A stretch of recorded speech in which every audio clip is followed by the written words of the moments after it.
All right. Everybody got a seat? Looks like we're all pretty much set to go.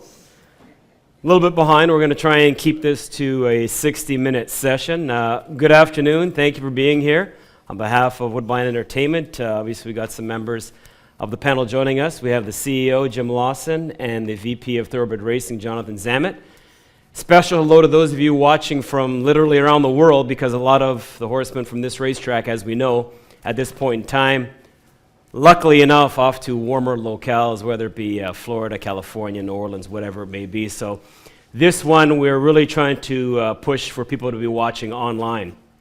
Not to take away from those of you who are here, obviously. On this beautiful Wednesday, as we're winding down, right? This is it. 4 days left before we put a wrap on 2019. A big weekend ahead. A bunch of races. We're not sure as to how many on Saturday and Sunday. Well, we know about Saturday. Sunday, obviously, is maybe 16 races. We're going to find out. So looking forward to that. But we're here today trying to become stronger together, uniting Ontario horse racing, right, for that sustainable future. I remember when we had the first one, it was on the front side, and we had a really good turnout. People weren't sure exactly what to expect. We promised there would be a second version. We had that on the harness side at Woodbine Mohawk Park right before the Breeders' Crown. And then Jim was very adamant about having these continue, a chance to have open dialogue with the shareholders. You guys, the most important pieces of the game. And Jim, true to your word, we're moving on now. This is step number 3. Yeah, I think that, first of all, they've been successful so far. I mean, the first one was very well attended, and we had certainly a very intense meeting at Mohawk before the Breeders' Crown. So it's been good so far.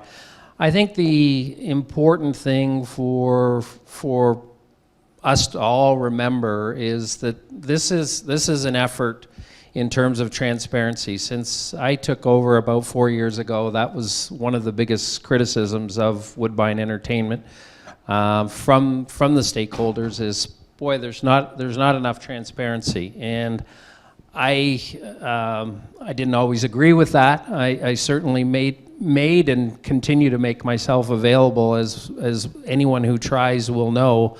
I will speak to anyone, anytime, and give them the transparent answers. Having said that, I felt, okay, let's walk the talk and let's start actually showing that we're making every effort to be transparent and communicative and talk to people about your concerns, about your suggestions, and I think hopefully everyone has some confidence and maybe more confidence at the end of today that we're continuing in that direction. So that's the idea, Jason. I continue to believe that we want to be and want to work together. This industry, and we'll come to it, has a lot of problems right now, and the only way we're going to get through this is the motto behind these talks is stronger together, and try and get us to understand the issues that the horse people have, and the horse people understand the issues that a racetrack has, because I think there's been just a lack of understanding, and the only way we can understand each other's interests is by talking more often. So that's the purpose. Almost 4 months ago to the day, I should say, we had the first one, and we continue on with these as talked about. I know a lot of you, the format doesn't sit well. We've heard that you want to have questions on the fly, but unfortunately, timing-wise, we just can't. So we've asked those of you, stakeholders that want to have your voices heard, send in those questions, and we'll have those questions for you a little bit later on. So yeah, looking back at 2019, I mean, once again, we had the Queen's Plate 2-day festival. That was a success. Look back at some of the highlights. We had one bad boy winning the actual Queen's Plate in a race that was just so wide open. Eurico da Silva, we get to enjoy him for 4 more race cards, and then, yeah, it's going to be weird without him. But how cool was it for him to get that Woodbine Mile win and just sort of cap off his Grade 1 successes? Pink Lloyd, he continues to do amazing things, a horse that has never stepped foot outside of Woodbine Racetrack, so the beauty of that guy. We always talk about picking local, buying local, growing local. Well, that guy definitely personifies that. the reintroduction of the inner turf course, Bold Rally, our first winner. And of course, that was a huge hit. We have had a ton of grass races. And I know that I looked at Aqueduct up until days ago. They were still on the grass. And unfortunately, we had the early snowstorm in November, so that pretty much took the grass out of the mix. But we're going to reflect on 2019 and also look ahead to 2020 with our panel members, Jim Lawson and Jonathan Zammit. We'll look ahead to the highlights of 2020, as there are some big things on the way. And once again, we're going to try and keep it to a 60-minute session. So let's get underway. First things first. And around this time last year, Jim, we talked about the proposal of getting together Woodbine Entertainment with the HPPA, getting some sustainability for this industry. Now we're 1 year into that process. So as you take a look at it from many angles, including, investment capital situation, just overall, your first impression on how that first 365 days have gone.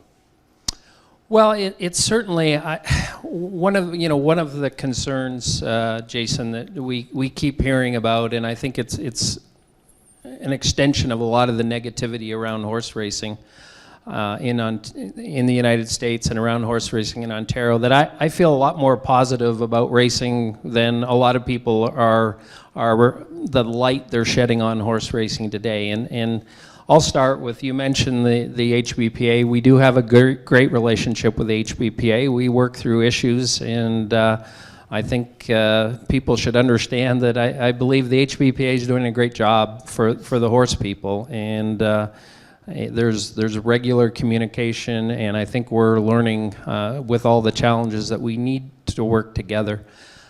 The point I wanted to make about the confidence I have is that when we renegotiated not only the fund, we renegotiated the deal with HPPA relative to the negotiation that we had with the Ontario government on the funding agreement.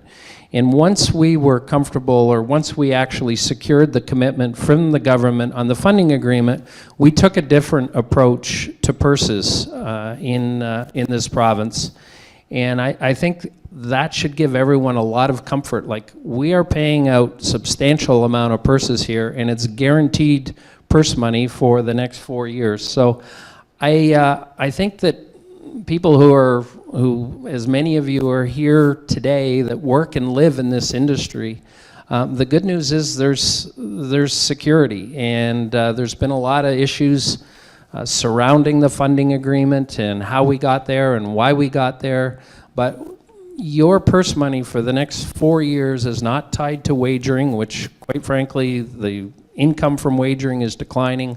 Home market area wagering is declining. We're doing a good job at Woodbine Entertainment of growing international wagering, and we've spent a whole day at the first summit explaining the margins on wagering. But I think it's really important, Jason, to see what a breakthrough that was with the HPPA, working for the horse people, and us giving that comfort that there's going to be good purse money here for a long time. And if there's one aspect, as I look back on this year and look forward to next year, there's going to be a lot of purse money here, and it continues. It's going to grow again next year. In terms of, and that's the positive, and the difficult, I alluded to the challenges, and looking back on the year, you stole all the highlights, so I can't, I'm not going to go through the highlights. But things up, certainly right? Certainly the inner turf course has been a big success. I mean, there's been a lot of talk, well, we didn't get the field sizes that we wanted, and we didn't get the wagering, but this is going to take some time, and people, and I say this to our management team, we've got to be patient. Woodbine was always on the map in terms of a turf destination, but now I can say we are really on the map in terms of a turf destination. If you could travel around and hear the buzz about the Woodbine turf courses, plural, and Woodbine being a turf destination, that's been important to us. So the fact that we're in every conversation, we've re-entered the conversation about hosting the Breeders' Cup here. It's there's a positive buzz about this racetrack. Not only the two turf courses, but the Tapeta surface. I think you're going to see tapetum surfaces come back, very likely in California, and owners and trainers are now looking more favorably for reasons, not just for the health of horses, but as I said to our group again the other day, I said, I'm talking to owners now in the United States who are saying, wow, I'm getting a lot of pressure why I'm in this business, and I like the idea of racing my horses at Woodbine because of your surfaces. So I think that's been a big plus over the course of the year as I reflect back on it. But horse supply is a challenge, and I think everyone needs to understand that our strategy here is to be innovative, have the surfaces, and hopefully that's going to start to address the horse supply problem that we have, but it's throughout the industry. So big challenges. Quick update on obviously the development. A lot going on here.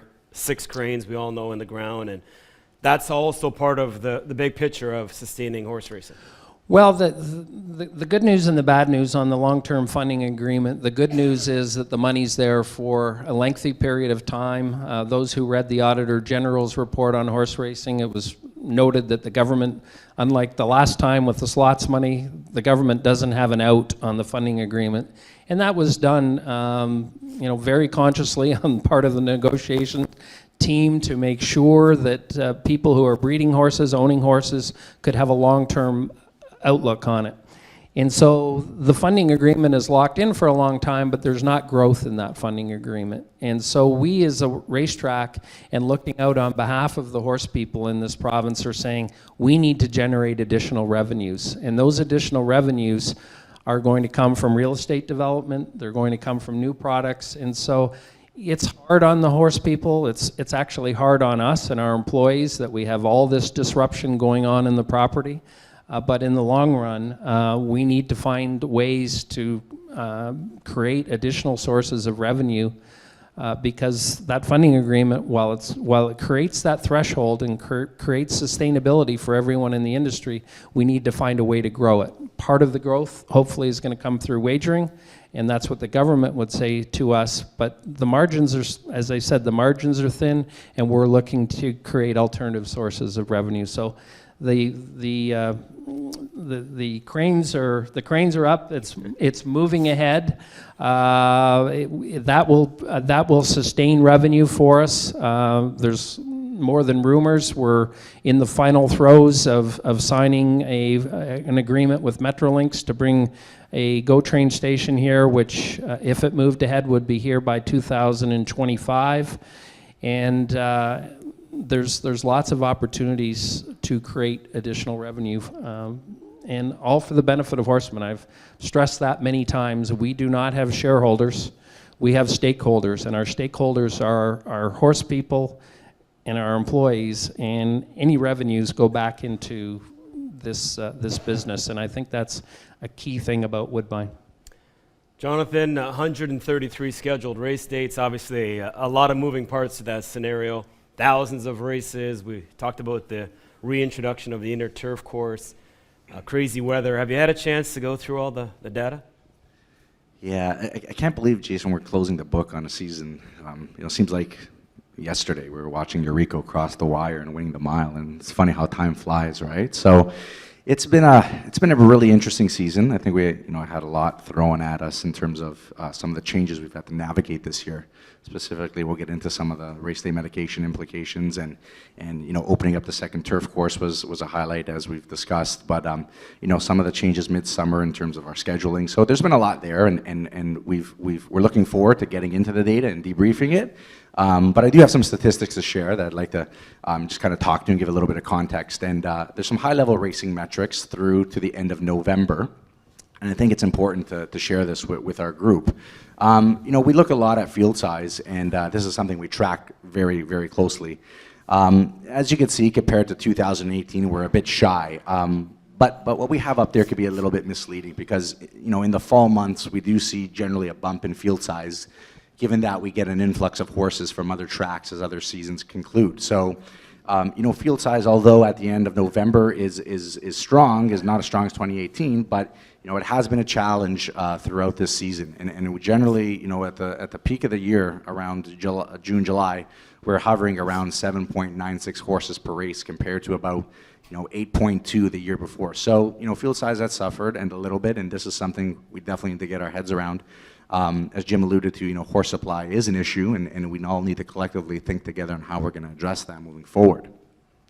Our stakes field size is, again, a little bit shy compared to last year, so this is something we're always wanting to make sure we're investing in properly, making sure we have those robust field sizes for our marquee races.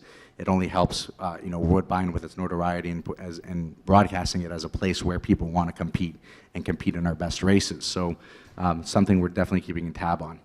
What we define as a quality race is a stakes race or an allowance race. And again, this is a barometer of a statistic that we always want to make sure we keep a close eye on. And we're a little bit shy compared to 2018 in terms of the number of quality races we've run this year. So again, this is certainly something we're going to be debriefing in the off season. We always want to see those quality races, a high number. It's good on Woodbine. It's good for who we are. It's good as a brand. It's a reflection of the type of horses we're running here. So this is something we're definitely going to be paying attention to. One of the high watermarks is certainly the number of turf races we contested this year. Obviously, with the introduction of the second turf course, it allowed us the opportunity to card and contest a few more races this year on the turf. So this year we ran 363 turf races compared to 303 last year. So I think that's a new record for the number of turf races at Woodbine Racetrack. So again, part of our approach to racing and making this a turf racing destination is something we're proud of, and we want to broadcast that to the rest of North America, that turf racing and turf racing opportunities are available at Woodbine Racetrack. So these are some of the statistics that we kind of debrief and we'll look at throughout the year and certainly in the off season, but these are the touch points that we have to kind of understand where our program's at, the changes we need to make, and certainly some worthwhile information to be shared. You spoke of changes. We'll continue that theme. Major changes, the banning of race day medications outside of Lasix, the new implementation of the urging rule. Let's begin with that in terms of the riders, because right after, I think it was international time, I think right after that we implemented the new underhand style of hitting for the jockeys. How is that testing going, and what's next?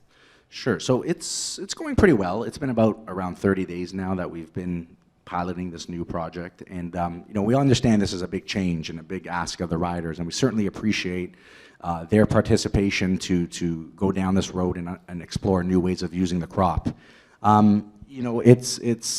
It's something that we treat with a high level of urgency, because for Woodbine Racetrack, we understand that changing the perception and making the perception of our sport safer and ensuring the safety of our riders is something we're always going to be at the table for advocating. It'd be premature to comment because we don't have all the data yet, but we will be taking a step back in the off season, looking at all the data points we've collected, and then really sitting down with the regulator, the AGCO, our HPPA partners, as well as the jockeys, and really understanding what's next and where do we go from here. So we're looking forward to having that opportunity and really getting into that debate with those stakeholders in that group. But from Woodbine's perspective, making sure that we put the best foot forward in terms of perception of our sport, understanding that making sure horses and riders are safe is something we're always going to get behind. And we agree, the crop needs to be carried for safety reasons. And there's no debate about that. But making sure we're putting our sport in the best light and ensuring the safety is something we're always going to get behind. And that's kind of the lens we'll be looking at this through in the off season once we debate some of this information. Yeah, can I just add to that? Listen, there's no question, some of the feedback has been that the jockeys don't love it. I think those of you who are working with them understand that.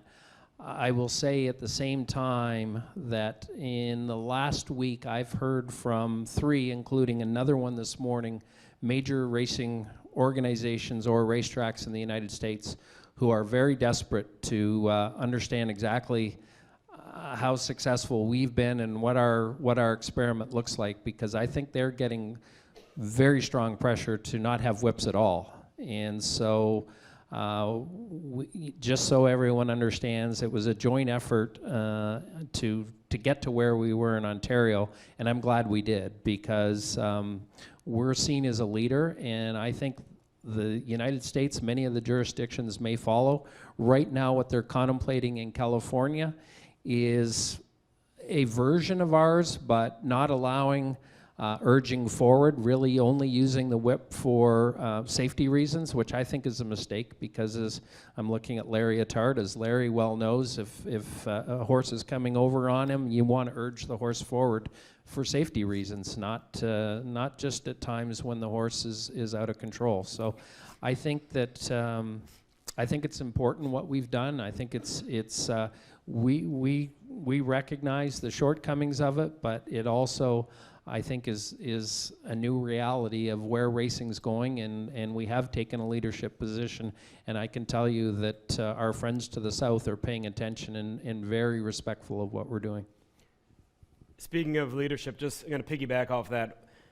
It seems like Woodbine's always quick to stand up and, we'll be the ones to try, and we'll be the ones to be, advocate and be a proponent of this. Why is that? Why does Woodbine feel like it's always got to be the one to sort of be the first to start the procession? Either one of you. Well, I don't know if we feel like we need to be the first. I think that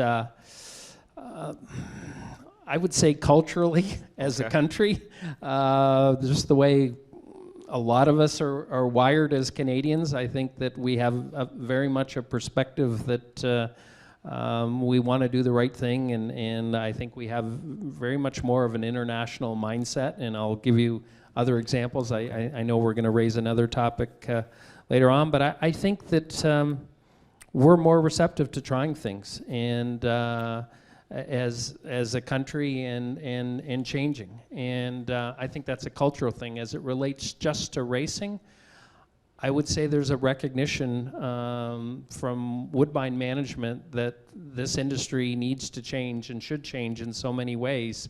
And one of our strengths is showing that we're prepared to do it, whether it's racing clockwise instead of counterclockwise. I still wish we did that, but that's okay.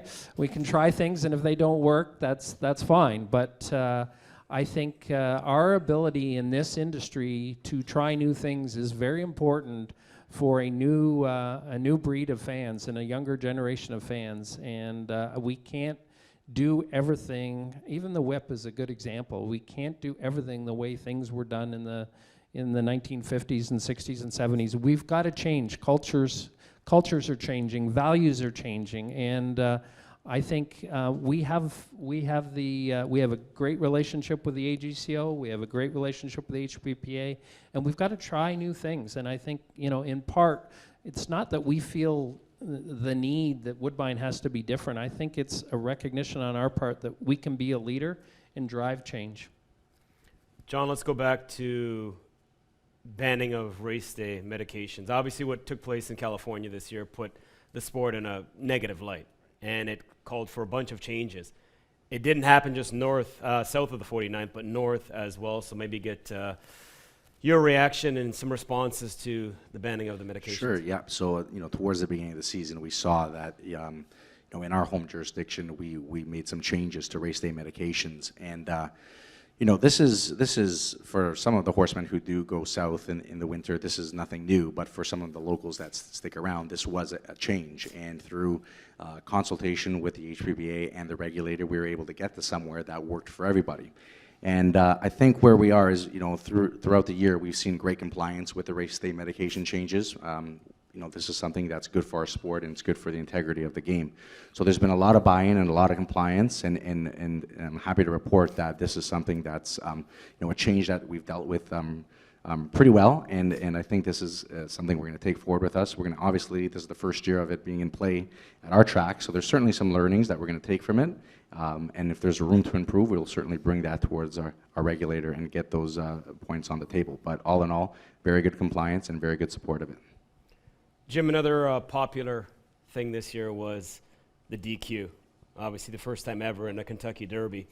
We don't always agree, you and I, on things, but we actually are on the same page with this one in terms of Category 1 versus Category 2. It'd be nice if we could all just get on the same page right across the world, but obviously, I guess one step at a time. Outside of North America, Category 1 is quite popular, but we have yet to adjust to that type of scenario. Will we one day, or what's your take?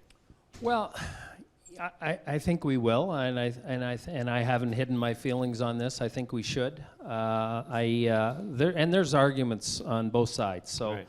anyone who's saying, "Well, we shouldn't change, things are fine the way they are," listen, I understand the perspective of the way that default rulings or DQ rulings are done today. I personally think it leads to too many results that are unfair, and Kentucky Derby was one of them. But as I've told the story before, there were 75 countries at a conference last year discussing Category 1 versus Category 2 interference rules, and every country in the world that has horse racing, except the United States and Canada, abide by Category 1 interference rules. And the chief steward for the Hong Kong Jockey Club was explaining the differences and actually pointing his finger at the United States and Canada, like, when are you guys going to wake up and catch up with the rest of the world? Then up popped a replay from Woodbine from 2 weeks before, where a horse came circling around, brushed the horse on its inside. The horse went on to win by 8.5 lengths, and the horse that it brushed finished, last by about 18 lengths. And he pointed and he was looking at me and he said, "This is the kind of thing that goes on in North America." And it does lead, our DQ rules today, I think, lead to results that horsemen generally don't like, that our wagers definitely don't like. I have approached the AGCO, and the AGCO has put a lot of effort into studying it. They've been talking to racing jurisdictions and stewards around the world. They've talked to local horse people. There's now a survey on AGCO online to get people's views.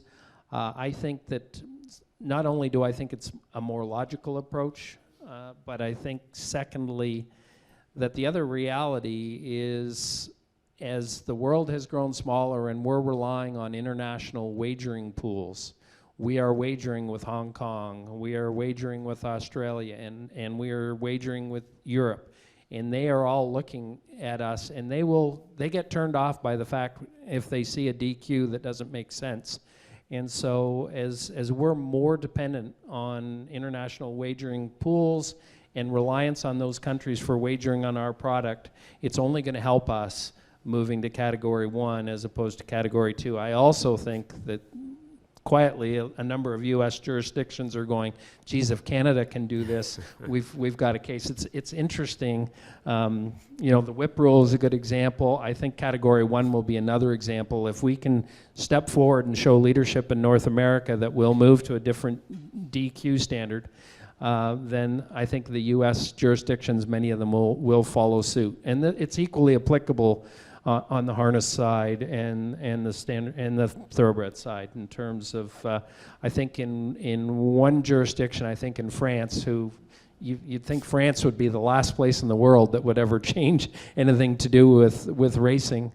They actually changed to it on the thoroughbred side, not on the harness side, and they have nothing but complaints from their harness racing wagering that it continues to lead to bad results for the wagers that doesn't occur on the thoroughbred side now. So I believe, I'm not suggesting, I think our AGCO, if they're looking at doing it, they're looking at doing it for both harness racing and flat racing. Maybe for next year, or is that too early? Okay. I don't think it's too early. I All think right. they're. I'm thinking they're working through it now, but it would be a good move. Good, 100%. Did it have an effect on the outcome of the race? No. No harm, no foul. Let's move on. Let's look ahead, Jonathan. 2020, not that far away, obviously. What are some of the key racing dates coming up? Sure. So I got a slide, I think, prepared with some dates I just want to talk through. And I'll be sending this out this week, also in a written form to our horsemen. So if you don't get it all down, don't worry. We'll send it out. Looks like we lost. There we go. So just some key dates that I want to get on everybody's radar. We'll talk through, opening season, backstretch, etc. So consistent with last year, we'll open up the backstretch towards the end of February, get everyone moved in and everything cleaned up, and hopefully training starts probably on the Thursday. And if weather is on our side, we'll try to get that main track open for training as well. We tried last year as a new initiative, but unfortunately Mother Nature did not cooperate. But we're going to give it the old college try again this year, and hopefully if we get a favorable spring, we'll get that main track open as well. The opening day of the season is Saturday, April 18th. Similar to this year, just with the way the calendar moves. We're looking at the 18th, whereas I think this year was the 20th. Queen's Plate this year will be at the end of June on the 27th, and we're all looking forward to that. And we wrap up on the 13th of December, and hopefully a year from now we'll have a better weather and hopefully a balmy December afternoon for that card for sure. So again, I will send this out this week at some point in a written form for our horsemen to mull over, and please, if there's any questions, I encourage you to reach out to me directly on any of the key dates. Talked about not being able to open up the forum to the floor for questions, but we also mentioned people have sent in questions beforehand. We're going to address some of those right now, and once again, hello to those of you watching from other parts of the world. We know you can't be here, but it's nice that you join in and be a part of this forum. So Jonathan, one of the popular questions people are asking, will there be any changes next season to the racing dates? So we're close to finalizing the state schedule, Jason. Okay. We actually have undertaken that work, and part of the process every year is we always want to collaborate with our partners at the HPPA. And make sure they're on page with some of the changes we're proposing. So that process is being undertaken as we speak. So hopefully in the next week or so, we'll be in a position to communicate the full stake schedule for next year. We welcome the feedback from our HPPA friends, and we'll take that and certainly dissect it.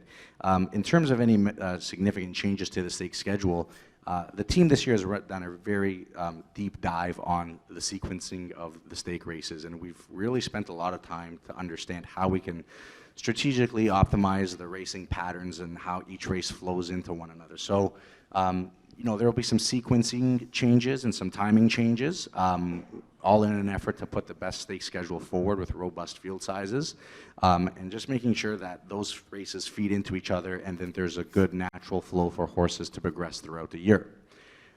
Some of the additional competitions that we will be bringing back next year is similar to this year, where we will have the Turf Endurance Series back again next year.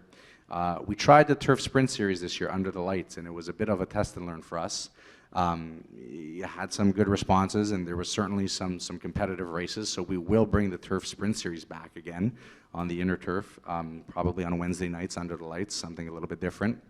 But we're also looking to add a few more handicap races to the program in 2020, in addition to the Grey Handicap and the Early Bird Handicap. Look for something right off the first weekend or first month of the year.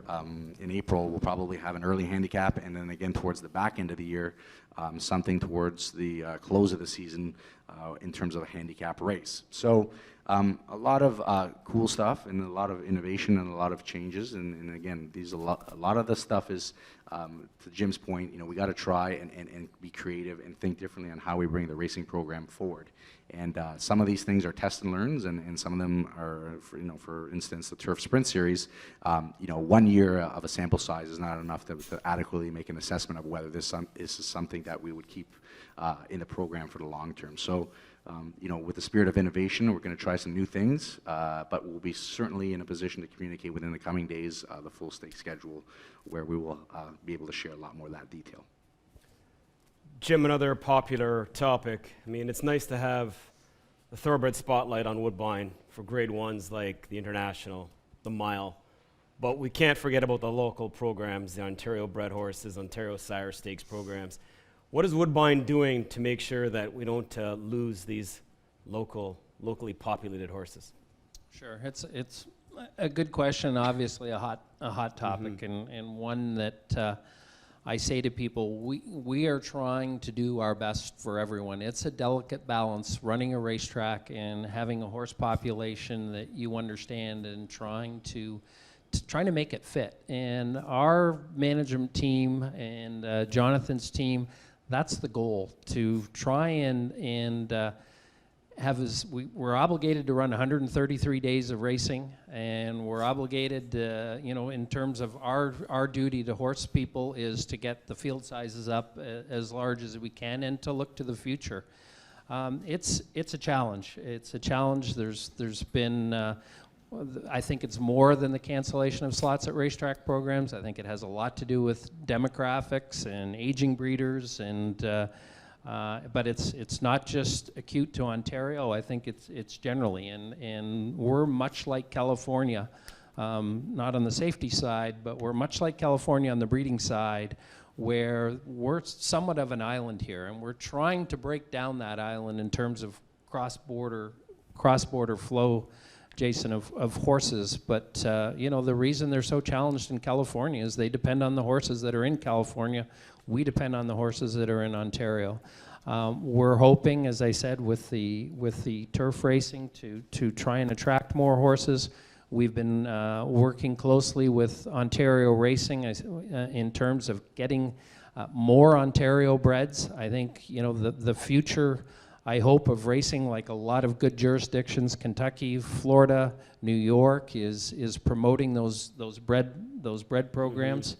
And the good news is, as of today, I think there are 60, 70 new mares coming up here to foal Ontario breds as a result of both the mare purchase program and the mare recruitment program that Ontario Racing has put in effect, and that that's been done in conjunction with discussing what we really need here are more horses and more Ontario breds, and that's the starting point. We are going to start to make it hopefully more attractive. We're going to increase our monies into the Ontario bred stakes, for example. We're going to have a significant increase in the 2-year-old CTHS sales for next year. We're doing everything we can. The overnights, I think there's going to be more money for Ontario sired overnight races, and we're just trying to deal with the right balance, Jason. But I mean, what we've been doing, I don't think has been working all that well, and we're trying to find the right answers. And we've studied a lot of what's gone on in other jurisdictions, and we're hoping and expecting that in strengthening our Ontario bred program will work in the long run. One thing that I've thrown out at people before and people don't appreciate is about a quarter, maybe more than a quarter of our full crop is being sold in the United States. And usually, as people know who are in the industry, it's usually our best horses are being sold in the United States. And the number this year will be over 200 again, out of that's more than 25% of the full crop that will be sold, that have been sold at the yearling sales in the United States this year. And we have to find a way through having a lucrative program here to get people to bring the horses back, or I just mentioned 70 new mares are coming in this year that wouldn't otherwise be here, but for the programs. And we as a racetrack have got to make sure that they're attractive to Ontario breds, and that's where we're headed. We'll continue to have a strong Ontario sired program in the sense of our overnight bonuses. We recognize that people have invested in Ontario sired.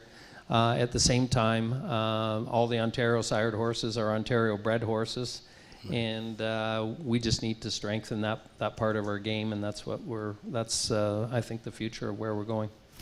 Next question is along the same line, still part of the org chart, if you will. You mentioned the CTHS, Canadian Thoroughbred Horse Society. A lot of people want to know what's going to happen with the annual yearling sale after next year, 2020. Well, we're big supporters of it in the sense, as I just said, we're planning on having a large increase to the 2-year-old graduate sale, CTHS graduate stakes in September here. I think probably the question has something to do with the fact that the southeast corner of the property may be under development, and I say may be under development. We're working now, as I said, as recently as when I walked into this room with the Metrolinx trying to settle a train station agreement.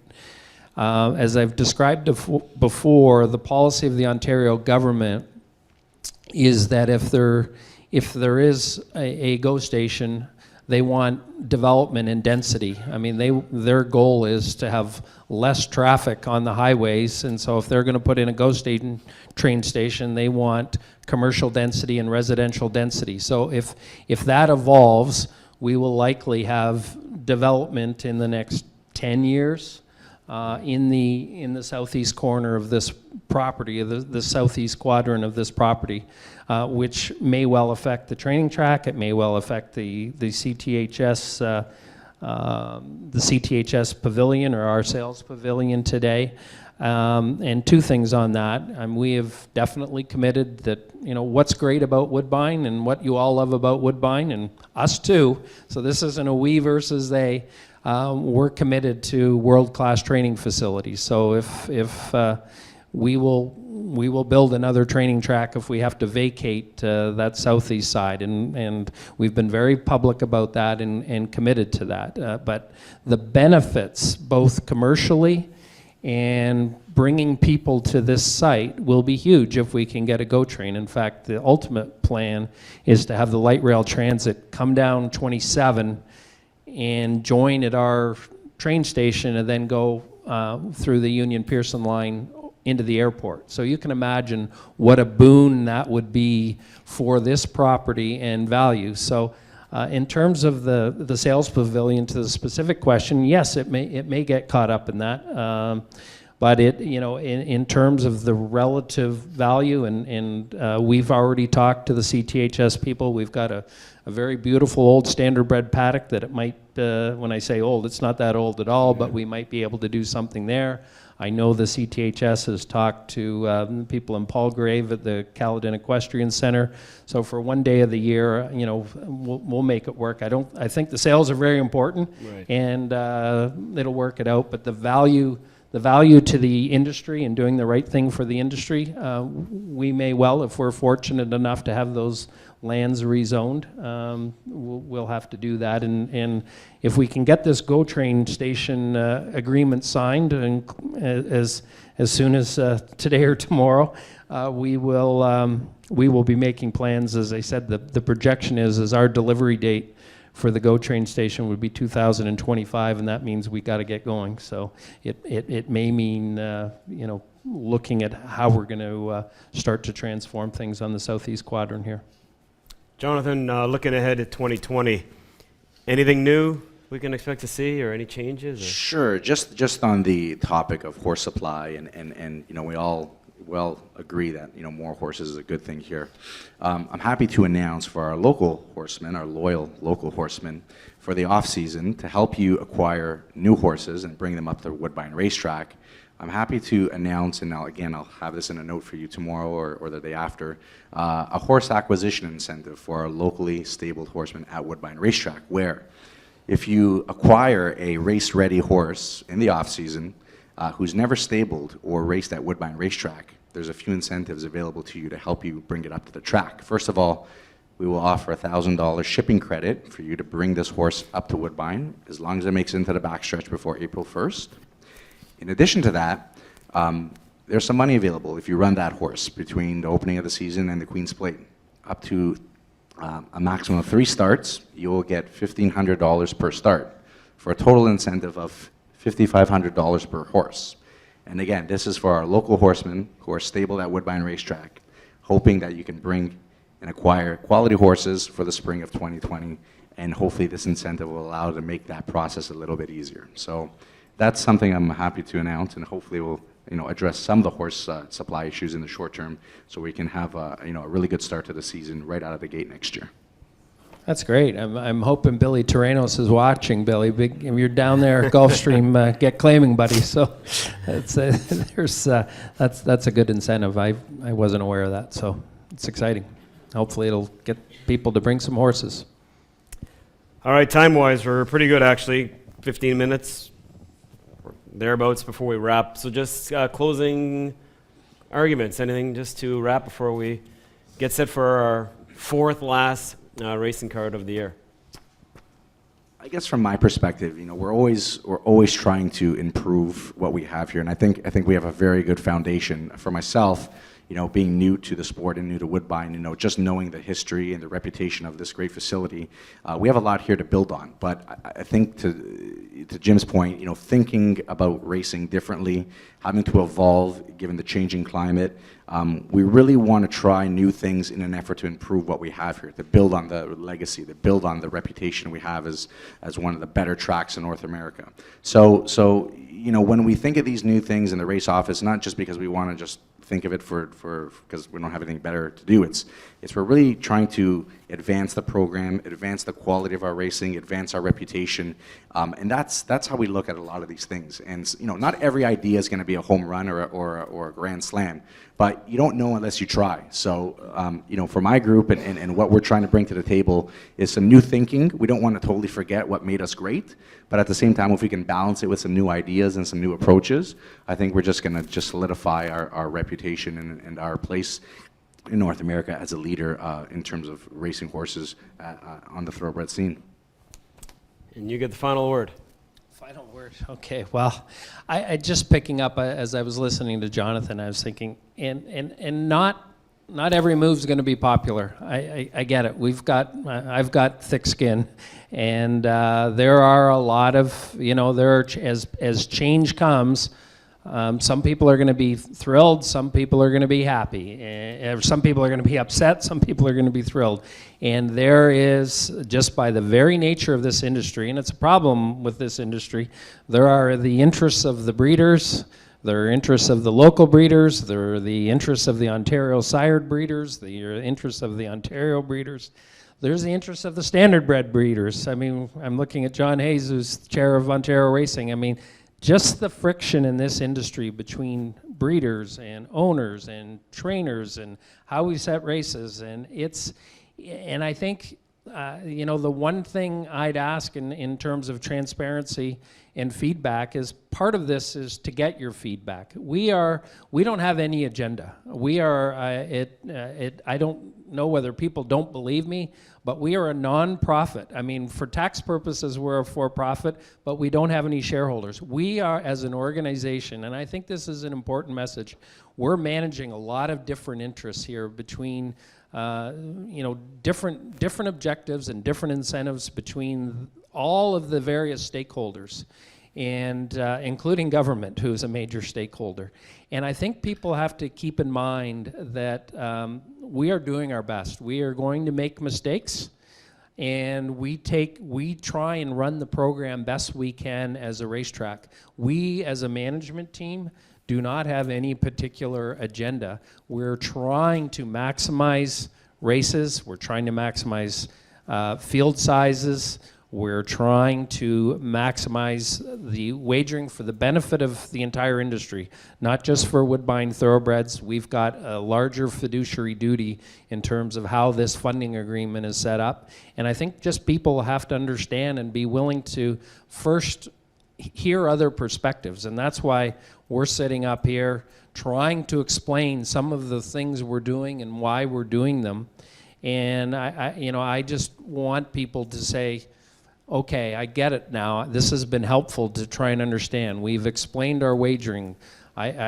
Till I'm blue in the face, I can't, people go crazy about the takeouts in our wagering at Woodbine, and I try and explain the inputs and outputs in terms of the province and pari-mutuel tax credits and how that all works. But we are doing our best under some very difficult challenges, and I'm not looking for your sympathies.